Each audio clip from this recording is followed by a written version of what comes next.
Howdy, folks. Welcome back or welcome aboard. This is Dr. Richard Owen. You are listening to the Doc Owen Show. We are on the road, but ready to deliver a Merry Christmas to one and all. Say hello, Miss Surefire.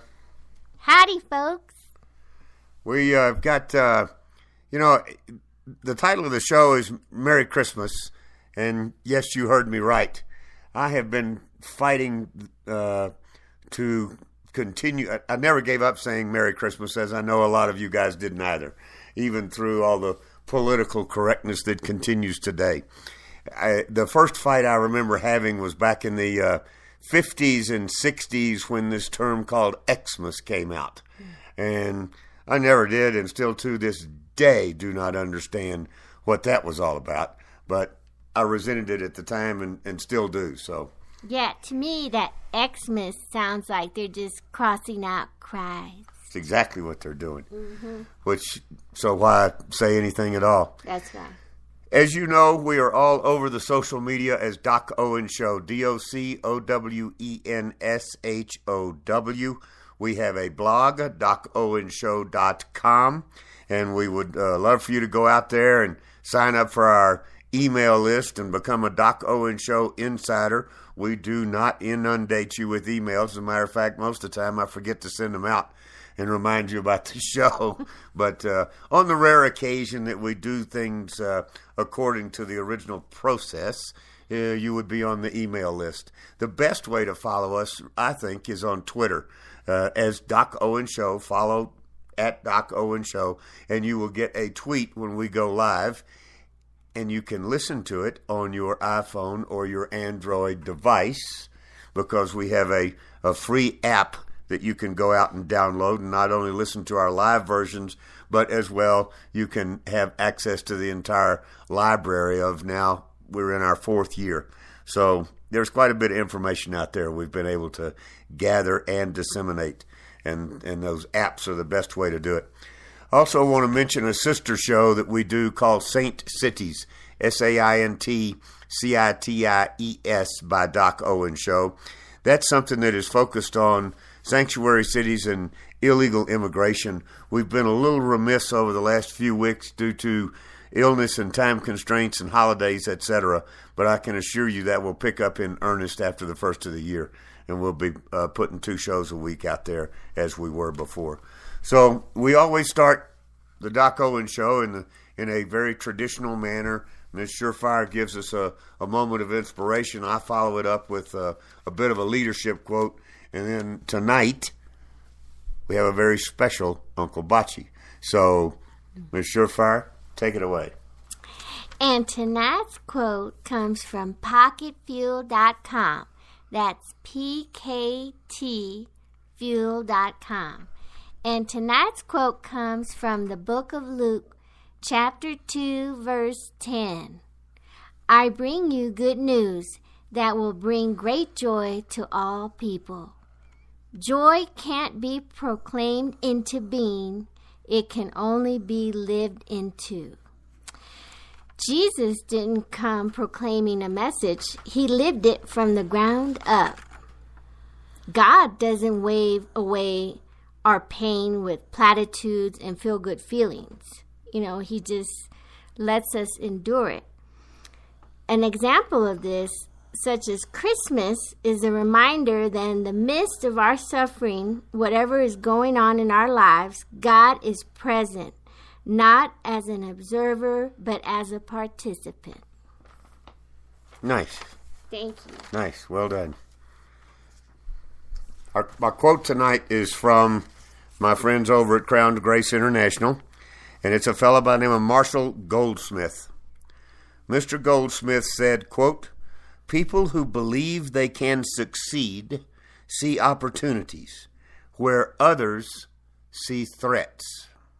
That's a good one. I like that. And now let's almost turn the show over, but I think you'll enjoy Uncle Bocce's brief tonight as our show historian. So here we go with Uncle Bocce.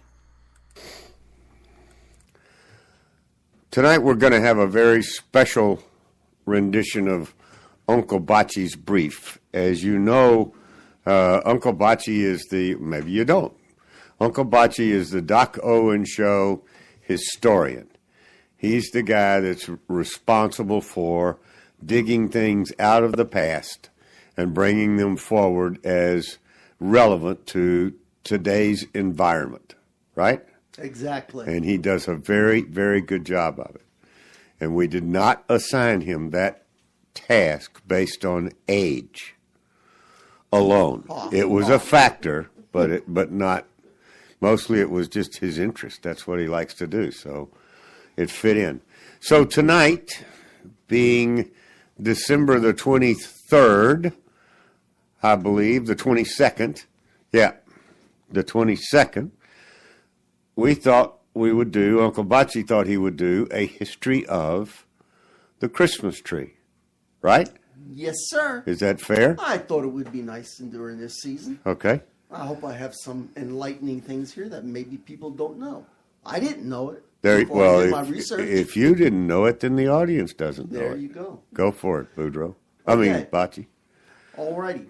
We'll start off by putting some basic things down that the tree is something that has been honored and loved or cared for thousands and thousands and thousands of years before there was anything such as a Christmas tree. Even the ancient Egyptians had some kind of a festival for About the tree. The tree. Just any tree. Exactly. And Okay. that carried on. All right. So with that basic fact,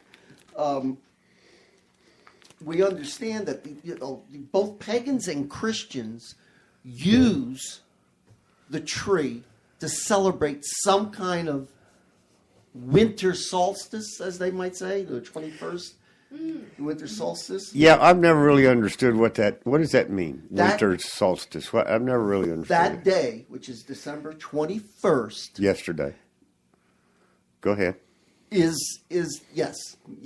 It is the time that the shortest day right. of the year. Right. It's the changeover from getting, fewer hours of light. Right. That's the changeover. That's when. So they counted that as being something very important to them. But Because the reasoning was because it gave them the ability to look forward to the spring, to new life, to something. See, that was so the now winter solstice is the day or the night or whatever that now tomorrow we'll have more light. Right? Yeah, In other words, exactly. tomorrow we'll have okay. You All right. you hit it right in. Cool. This even pagans, they used tree branches to bring in the house because it reminded them of the spring to come. Even though it's winter, it reminded them. The Romans, they used fir trees to decorate their temples at the festival of the Saturnalia, Okay. which was the end of the year festival. I think it was a whole week long or whatever. Okay. Okay? Well, the Romans would celebrate anything, anytime. Well, yes, anywhere. that's true. That's true. And they throw a bath in there once in a while, too, Yeah. right? Okay.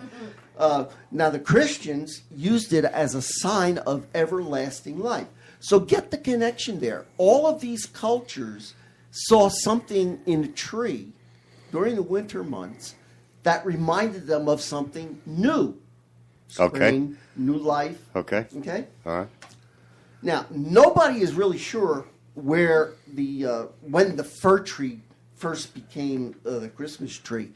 Well, it was probably around 1,000 years ago, and it was in Northern Europe. Well, so okay, keep going. I'll ask you in a minute. That's okay. You'll probably answer my question if I let you go. Okay. Many early Christian trees seem to have been hung, guess what? Upside down. From either a chandelier or light hooks in the ceiling. They hung their trees upside down. Now, I've been to Christmas tree shops. There's one up in Fredericksburg. There's one in Berg. They actually have Christmas tree that is hung upside down and completely decorated. Probably easier And to decorate. I see it every year. Well, maybe it is, and it goes around. You know, so anyway. Why did they do that? Do you know? Did it say? No, I didn't really go that deeply into why the upside down tree was. I guess it was easier to decorate. Other early Christian trees across many parts of Northern Europe, they didn't use fir trees. They used the cherry tree. They used the hawthorn, or a branch of the plant. They would put it in pots and bring it inside, hoping that they would flower on Christmas Day. That was their hope. I remember one year I used a chiffonero there in the corner that was Did you? dying. Yeah, but Sure. it was all I had, so I just threw lights on it. There you go. Called it Christmas. That's good. Now, some people couldn't afford a plant. Guess what they did? They were very ingenious. They decorated Aunt Sally. They decorated Aunt Sally, turned her upside down. Sorry, she was wearing pants. So what they would do is they would take wood and form it into some kind of a pyramid, shape of a tree. Yeah. Okay, and then they would decorate it with, to look like a new tree, with paper, with fruit like apples. Interesting. And candles. Sure, why not? So, it was still the idea of the tree. Sometimes they carried the tree around from house to house because the custom of having a tree in the house had not been introduced yet. And they used that wooden pyramid, and they likened it sometimes to the tree of paradise, in the Garden of Eden. But they would parade around and to remind people that there are going to be plays that they would have in front of churches and other places, and they would keep going. Okay, and the early church calendars, the saints, December 24th was Adam and Eve. And like I said, it was paraded around town because in these plays, they would teach Bible stories. They would have a play about Bible stories especially for those who could not read. I'm not talking into the mic, am I? Yes, you are. Oh, okay. That's what I was trying to tell you. Okay. Now, the first documented use of a tree for Christmas and New Year celebration is argued between two places, the Baltics, Tallinn, which is the capital of Estonia, and Riga, which is the capital of Latvia. Those are the two places that claim They claim that they had the first rights to Christmas tree. Christmas tree. Right. For instance, Riga or Tallinn, they claim it was 1441, and Riga was 1510. So they argue back and forth who was really first. Either one of them got a picture of it? Yes, actually, both trees were put up. They were put up by this group called the Blackheads. I don't even know what they were. I looked them up, and it's just a social group. Right. Blackheads.com. Yeah. Now, what they would do is after the tree would sell, they would set the tree on fire, the blaze, to let it go. That was their tradition. Now, the town square of any reference to the burning bush in the Bible? No, not that I have discovered. Okay. So, in the town square of Riga, the capital of Latvia, remember, right, there is a plaque which is engraved with the first New Year's tree in Riga in 1510. That's a quote from the plaque. And it's there in 8 different languages. I didn't even know the 8 different languages existed back then, but apparently there were. I didn't know there were 8 different languages traveling through Riga. Yeah. Okay. Now, there is also a picture from Germany in 1521 which shows a tree being paraded through the streets. Did Rigas have issues with immigration at that time? I don't think so. They were very paganistic, though. They hadn't become They weren't Christians Christians. yet. Huh? They weren't Christians. Not yet. Okay.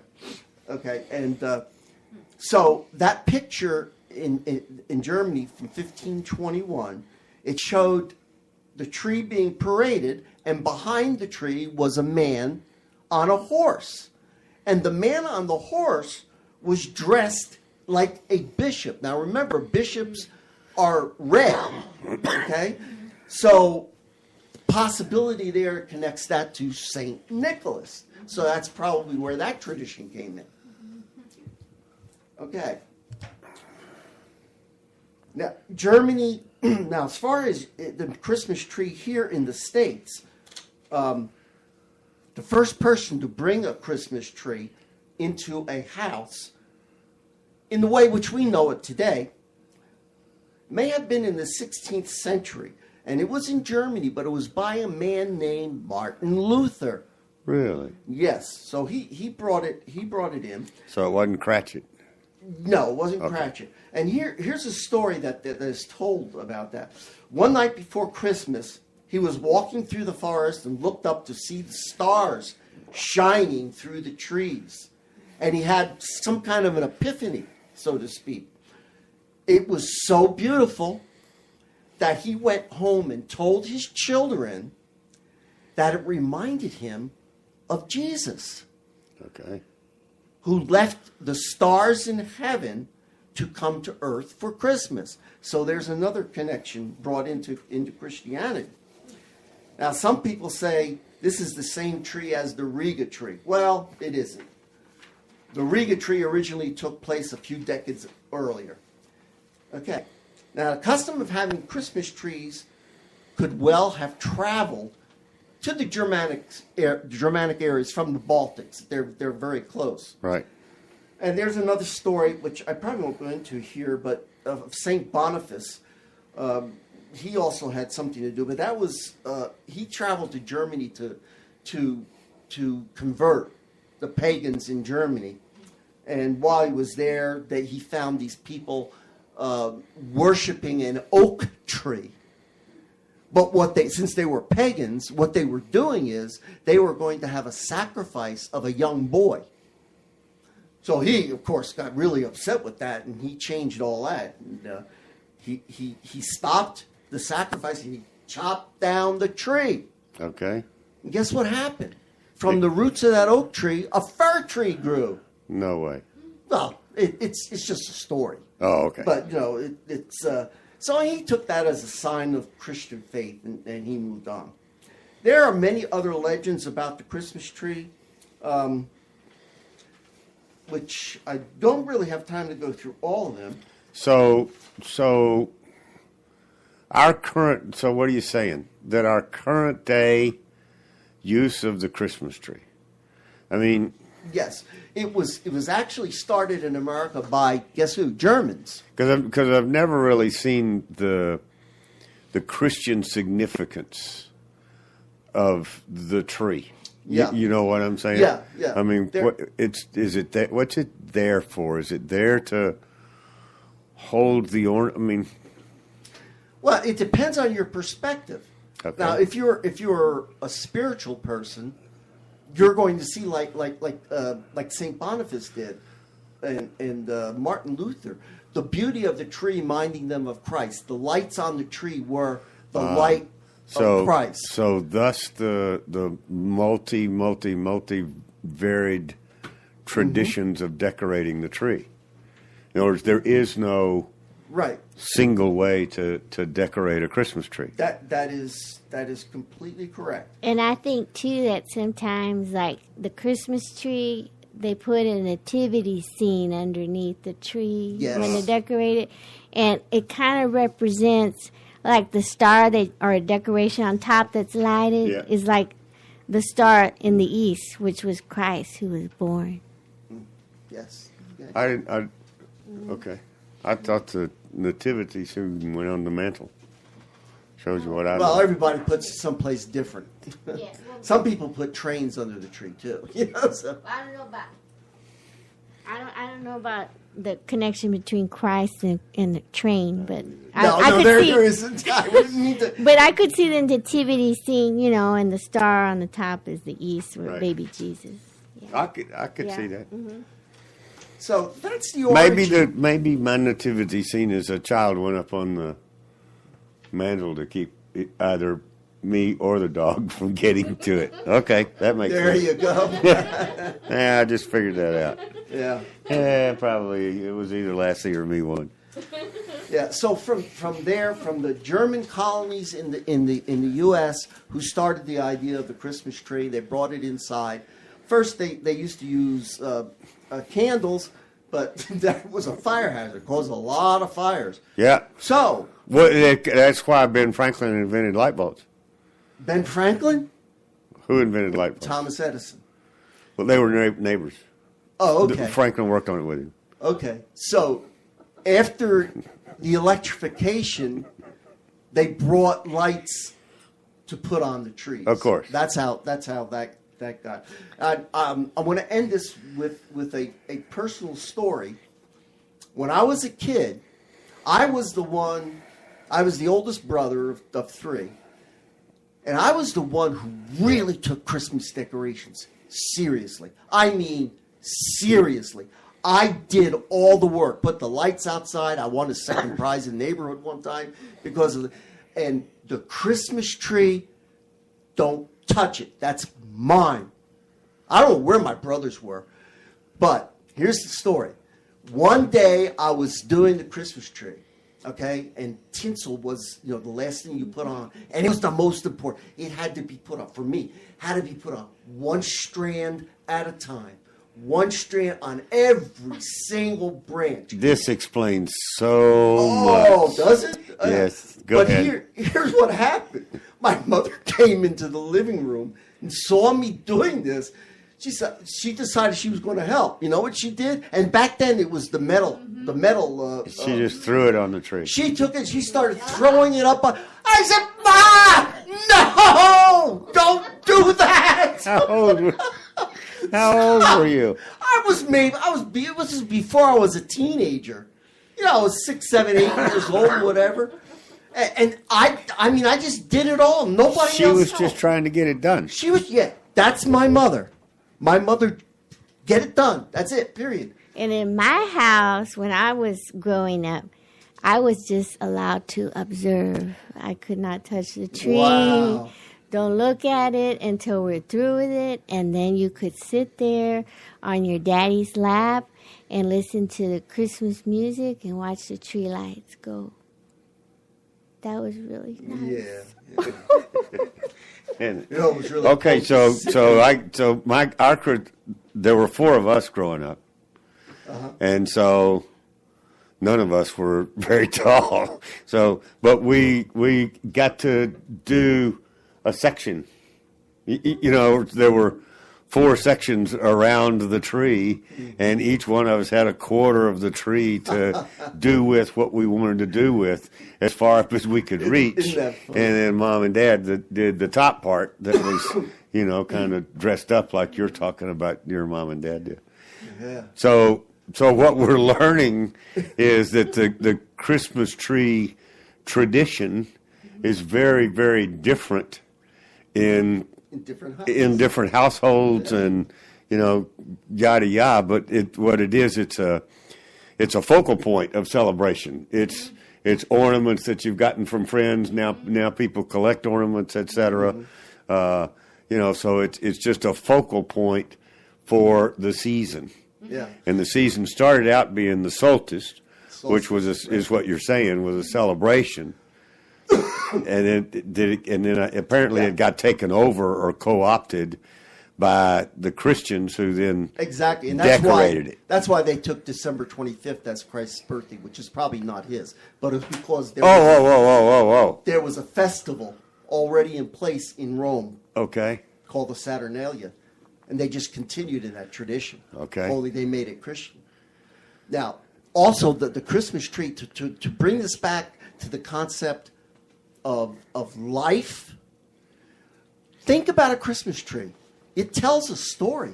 Those ornaments have meaning. Oh, yeah. On most Christmas trees. And you could just look at it and it tells you the story of your life. So the concept of it being looking forward to good life is all part of it. After I grew up and left the house, I gave my mother an ornament every year that had the date on it, that had the year, so she would know. Yeah. And I do that now for my grandkids. Yeah. Every single year they get an ornament from Well, me. Cool. Yeah. So, Uncle Bocce, thank you, sir. You're very welcome. That was fun. You kicked off a good conversation right before Christmas. That's great. Just what we're supposed to do. Thank you, sir. I hope you enjoyed that. It was pre-recorded, but very sincerely felt, and Uncle Bocce did a great job of doing the research and kicking it off. So we really appreciate him doing that. Yeah, get you in the spirit. Yep. This is a show, the Doc Owen Show, as you know, is our tagline is we deliver truth to youth, and our intent is to deal with current events. And, I'm not going to continue down the vein of doing nothing but a Christmas show. I would be remiss if I didn't have at least some thoughts about what's going on in the current events of the world. And, it has to do with our president-elect, Donald J. Trump, who I guess for the vast majority of us, even those of us who voted for Mr. Trump, it's like, man, this is really strange. He's quite a character and completely outside the mold of political correctness or even the political realm, which is why everybody is having such a hard time figuring out who he is and what he's going to do and what he's going to do next. And I said early on in the campaign that I read something somewhere and I brought it up on the show. He's a businessman, so he views everything with a business person's perspective. And if you don't know what that means get her done.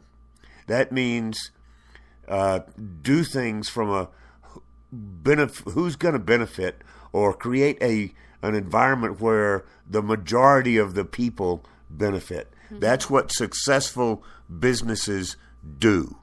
If you go into a successful business, they are there, and you wanted to go in there because of what they do and how they deal with things. Mr. Trump is no different. So that's what's going to be really challenging and unique, and we've already seen him have some successes before he even took office. Mm-hmm. On the other side, there's been a huge pushback to his election. And I got to tell you, and I don't mean this statement from a political point of view, I mean it from a logical thinking point of view. Any right-minded person who continues to fight the fact that Mr. Trump is going to be the president, you need help. Mm-hmm. I don't know how else to put it. You need help. And to think that this is going to go on for the next 4 years or the next 8 years, or it happened with Bush. I mean, the title of last week's show was Sit Down, Shut Up, Adults in Charge. And that's what's going on. There was, first of all, they came at him to try to say that there was voter fraud and going after voter recounts, and that kind of backfired in their face. Every state that let them recount, Trump wound up with more votes than he went in to the recount with. And they found fraud left and right in a lot of the major cities that discounted a bunch of the votes that the Democrats got. So that wasn't successful. And then they came after him to try to overturn the Electoral College and get people to, quote, vote their conscience, like who in their conscious mind would have Trump as a president. So they tried to do that. That was not successful. Mm-hmm. The Congress of the United States now basically rubber stamps or approves or certifies, if you want to call it that, the vote of the Electoral College.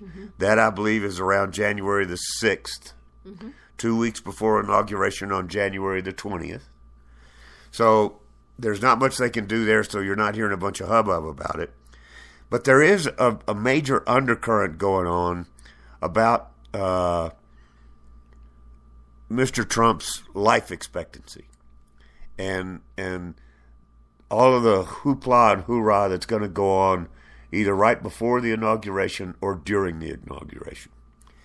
And I find it extremely disconcerting, not to mention disrespectful, of our way of life. Like him or not, understand him or not, appreciate him or not, tough, too bad. It's kind of like saying Merry Christmas instead of Happy Holidays. We're in for a world of change, and I pray that God's grace will protect Mr. Trump, because I think some of this stuff is regrettably true. There's a fellow that I've been quoting ever since I went on the air 4 years ago by the name of David Hodges, and I've recently been introduced to somebody else, a fellow by the name of Paul Craig Roberts, that you've heard me mention on the air the last couple of 3 weeks or more. Well, it turns out Paul Craig Roberts is a doctor, a PhD. He was the U.S. Assistant Secretary of the Treasury for Economic Policy under Ronald Reagan in 1981. He's got his PhD from the University of Virginia and the University of Oxford as a fellow in economics. He's writes columns in the Wall Street Journals. He's a contributing editor to Harper Magazine. I mean, he's a very bright man, and he's been. And you need to go to paulcraigroberts.com and sign up for his email blast, his blog. He's very, very bright, and he tells it like it is. And the reason I bring it up is because he too is concerned over Trump's health. Let's put it that way. And another guy that I've been quoting for 4 years is a young man by the name of David Hodges. David has a show called CommonSenseShow.com, and we've been trying to work it out to have David on the air. We just haven't been able to put it together with the holidays and everything that's going on. But I'm sure we'll get a chance to talk with David relatively soon. Both of these guys, along with 198 others, are on a list that we put out there a couple of weeks ago called the propornot.com. They've been tagged as Russian agents producing Russian propaganda during the time when we were trying to overturn the Electoral College. But I went out today to look to see what the latest from Hodges was, and sure enough, it was a reference to Paul Craig Roberts and all of this stuff about the potential assassination of President-elect Trump. I felt like you should hear it. So we grabbed a copy of it. This is from David Hodges, thecommonsenseshow.com. I think you'll enjoy it. Go for it.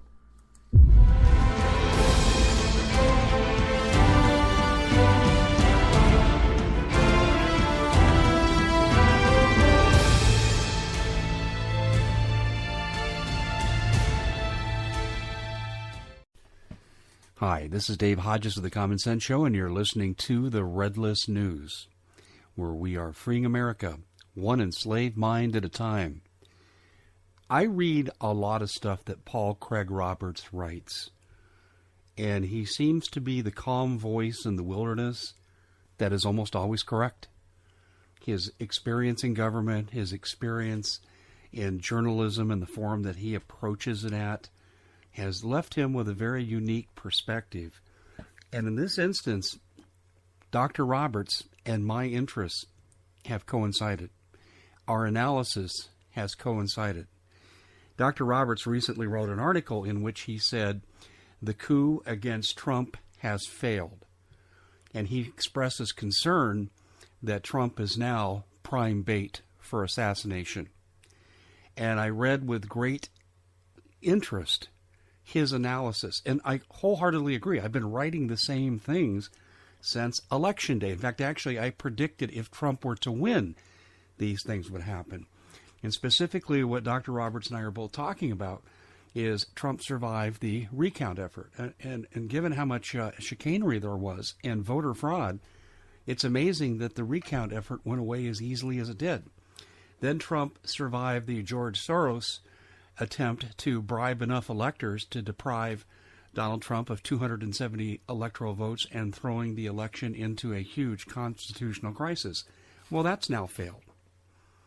The third option that I've put on the table repeatedly, and I've taken a great deal of criticism for this, is the assassination card. And there really is nothing left. And Dr. Roberts has expressed exactly the same thing in an article he wrote yesterday. And I could not agree with him more. Of course, when I agree with him in this instance, I'm agreeing with myself, and that's kind of like preaching to the choir. But let me tell you why I think this has even taken a more ominous turn.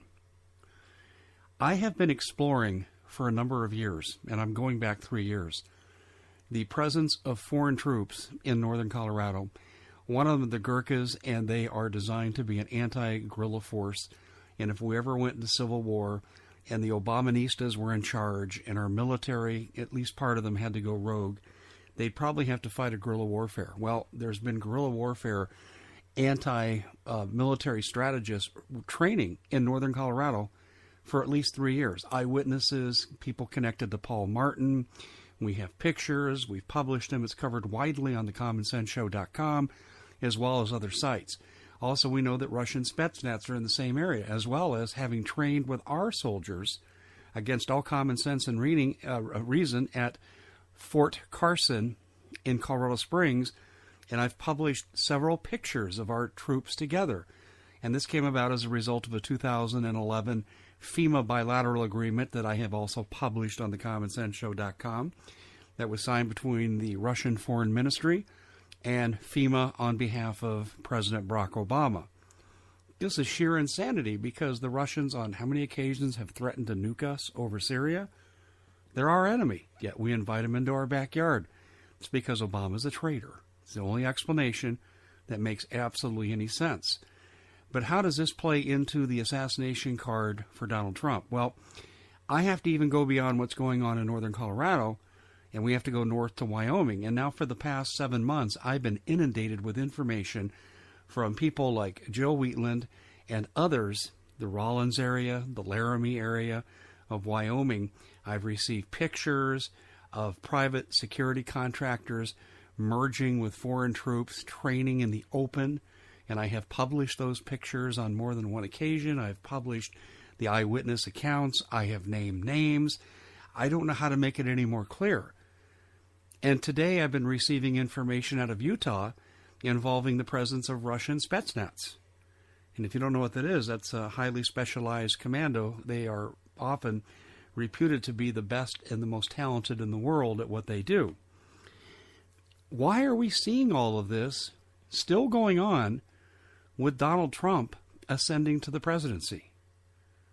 Why haven't these military activities designed for urban warfare subjugation in mock towns on bases in Wyoming, why are they still practicing for this, as Paul Martin and I had reported on earlier this week?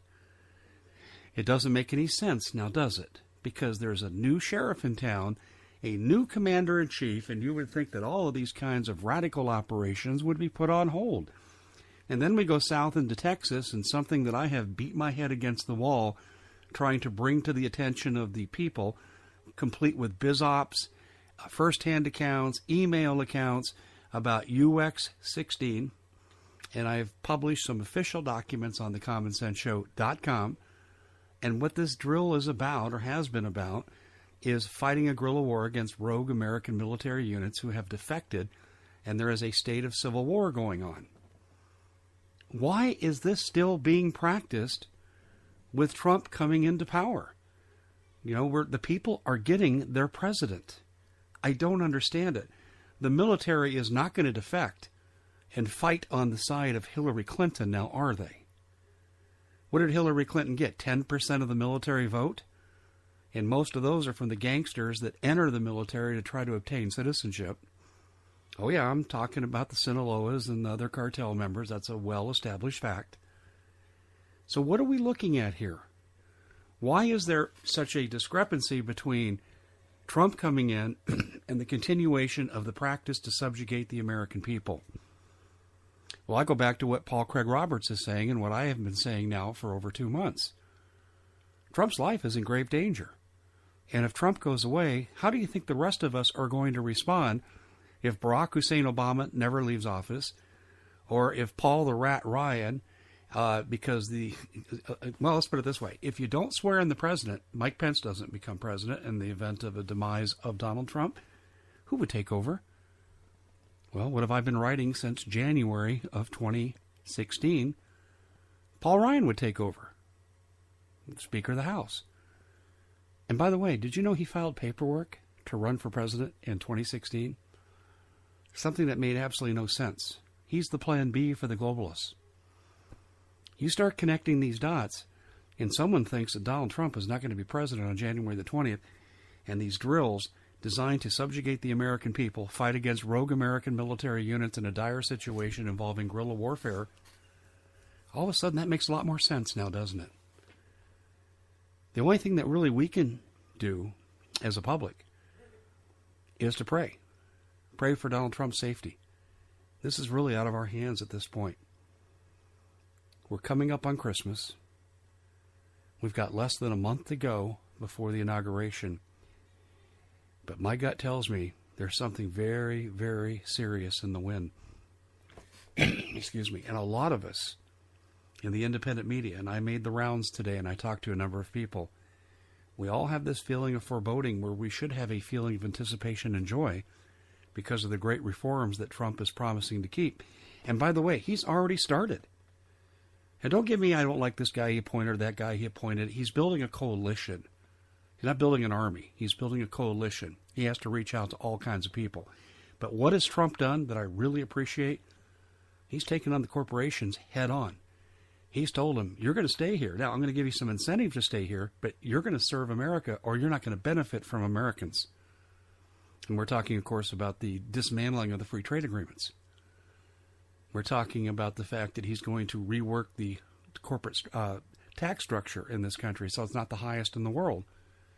And he hasn't even become president yet, and he's had an impact on corporations staying here. He told Google, Apple, and 9 other tech giants this week that you're going to start paying your fair share of taxes, and you're going to start showing some loyalty to the American people who got you your start. He's making amazing moves and having amazing progress, and he hasn't even been sworn in yet. I'm telling you, people, that you need to really take this seriously. I stand with Paul Craig Roberts and so many of my friends in the independent media. This ain't over. And we need to stand with this president, and we need to make it sure, make the public sure, and make the globalists absolutely convinced that we're not going to tolerate this. What they're planning to do to Trump, we are not going to tolerate it. They got away with it with John Kennedy, barely. They're not going to get away with it this time. And who are we fighting against? Well, that's a topic that I'm going to discuss in another broadcast shortly. Who is the real enemy? Whose toes are Trump? Who is he really stepping on? Who really wants him out of the way? The answer won't surprise those of you who have followed my work for a while. For those of you who've been in the movement for less than a couple of years, this may shock you, but when I start sending you back to quotes from the past, it'll all start to make sense. Well, that's it for the Red List News. Thanks for joining us. We are brought to you by Numana Food. Thank you, David. You know, to deliver such impactful information as Mr. Hodges does in his particular tone of voice, I find very interesting. And I've always found that he is obviously well connected. He works hard at his craft, and he delivers truth. He does his homework. He has firsthand knowledge of a lot of things that he delivers. I would anticipate that his show about who Trump is really, who's the most upset would take me back to the JFK assassination. And there's a very strong thread of evidence that Mr. Kennedy intended to do away with the Federal Reserve and at a minimum audit the Federal Reserve. One of my mantras has always been follow the money trail. And it very rarely will let you down. If you can get to the bottom of the money trail, you will get to the bottom of, or who's pulling the strings or who's trying to pull the strings. Let's put it that way. And I think that the opposition to Mr. Trump, it will be no exception to that. As we all know, and Mr. Trump was fond of reminding us, he doesn't need their money. He didn't take their money. He relied on Americans, 60 million Americans, to donate and to buy Trump gear and make America great hats and et cetera, et cetera. I never heard a lot about him financing it himself. I think from time to time, I'm sure he put some money in that probably got paid back via donations, et cetera, et cetera. But we never heard any instance of him taking foreign money or major political action committee money. I think he had some big donors, no doubt about it. But, it was, as he described it, very definitely a movement and not a political campaign. That's what threw everybody off, because they were trying to measure that movement against a political campaign standard process, and it didn't fit. Nothing about it was standard. And by the way, Kellyanne Conway, the lady that was his campaign manager, has now been appointed the highest office to be held by a female in his administration, and that is special counselor to the president. So she withheld from other opportunities, and that's what he's wound up bringing her in as. And a reference back a little bit to what Hodges was talking about too, and the military, which he's always been real big on, and I rely on him for that information because that's not part of my connections in the past. I think there's a very solid reason that there are currently, that I know of, 3 and probably more by now, retired generals, retired top-level military personnel in the Trump cabinet, in Homeland Security, in Department of Defense, and I mean he's recruiting people to whom the United States military would be loyal. Mm-hmm. That they have over their 35 to 40-year careers in the military earned the loyalty of the troops. Yeah, my personal favorite is Matthias, the bulldog. I just love that. Yeah. Mm-hmm. What? Mad Dog. Yeah, some kind of dog. Yeah, Mad Dog Mattis. Mm-hmm. And the cartoons about the folks in the Middle East are not welcoming him very, very much. So that speaks well for it. But it's all this nonsense that's in the news that, they're trying to create this extremely hostile environment with Russia before the election. And I do disagree with David. He used the term, he referred to Russia as our enemy. I take exception to that, actually. I don't see why Russia has to be our enemy. I've watched Putin. I mean, we don't necessarily need to be, buddy, hey, let's go have a beer all the time.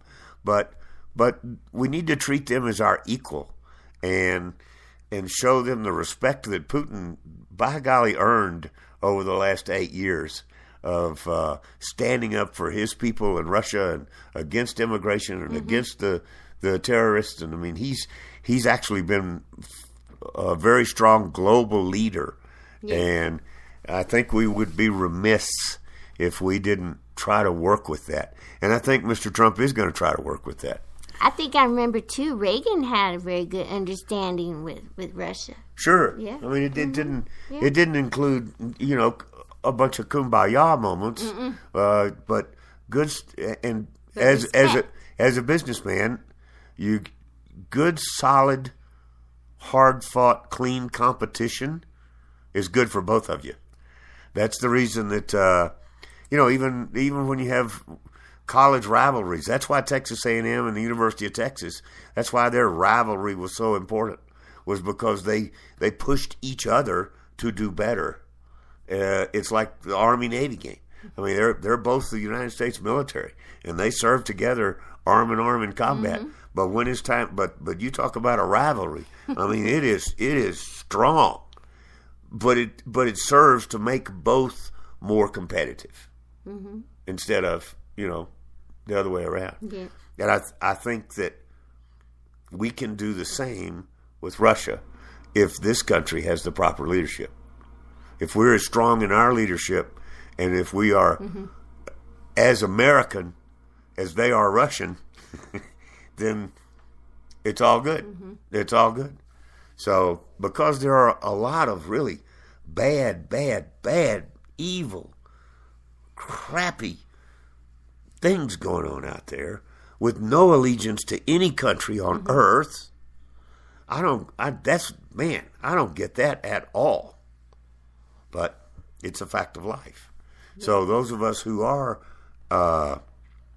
geopolitical oriented, Russia, United States, China, Syria, whoever, if you've got a geopolitical framework that's based on the geo as a reference to some geography, then all of us with a geo reference need to grind this terrorist stuff into the dirt together. I can't understand. There again, follow the money trail. I know. Follow my own advice. Follow the money trail. And it has to do with big oil and big business. And I've forgotten who was it? Eisenhower that warned us of the military-industrial complex and the amount of money that was involved by creating and supplying war. He didn't like it. And on his way out of office, he reminded us of that. So I'm losing my voice for some reason. Oh, no. Go catch it. I do hope you have I personally and the Doc Owen Show as an entity hopes that you have a very, very Merry Christmas. Remember what it's all about. Think in terms of brotherly love and, do the best you can to say Merry Christmas. It's not Happy Holidays. It's not season's greetings. I've kind of noticed, being out and about, that more people are actually saying Merry Christmas this year. I don't know. Maybe it's just... Trump's giving them the freedom to do that. Right, yeah. He has. I mean, that's one thing that's going on. It's already a positive impact. That's true. That's true. We are going to make America great again. Absolutely, we are. And, Yep. we got a little bit of catching up to do, but we can do it. It's no big deal. We're resilient. Yeah, we bounce back too. There he goes again, folks. So, go out there and make it a good one. Pay attention. But, there's just an awful lot. This goes all the way back to Thanksgiving. There's an awful lot that we have to be thankful for. And most of our... Front row. Time to go. You have been listening to the Doc Owen Show. Thank you so much for having us. We really appreciate it. Now go out there this week and take care, pay attention, and God bless. Bye-bye, folks. God bless.